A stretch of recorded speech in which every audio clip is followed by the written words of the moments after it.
Good morning and welcome to Mac Hotel. I am Eugene De Lima, your personal butler service. May I ask your full name, ma'am?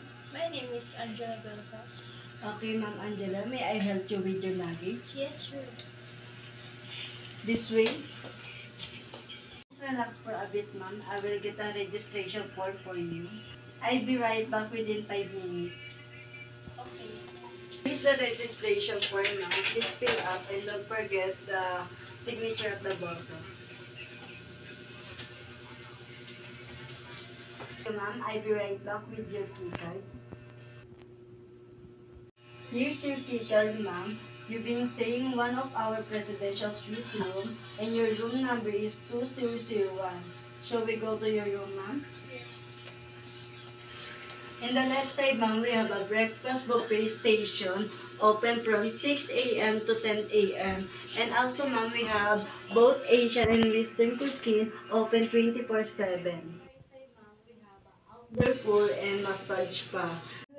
We do room service, ma'am. If you want, just tell me so I can request one of our massage therapy. Or you may visit them to know more about their services. In addition, ma'am, we have emergency exit, fire extinguisher, both ends of the hall. Here to your presidential suite room, ma'am. May I borrow your key card? I'm gonna check inside here quick. It's all good and ready for your stay, ma'am.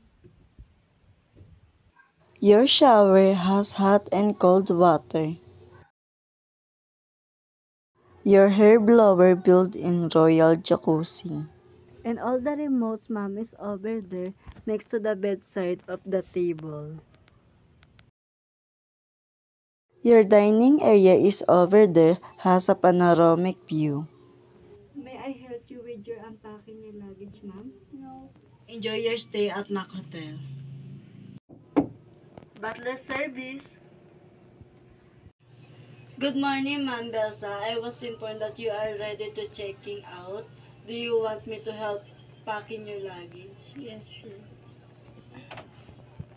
Please make sure that you have everything, Ma'am Belsa. Yes. Shall we go ahead to the lobby, ma'am?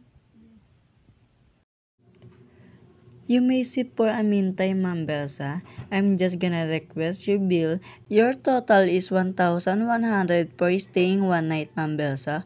Would you like to pay? Thank you, Ma'am Belsa. Your car is ready to outside, Ma'am Belsa.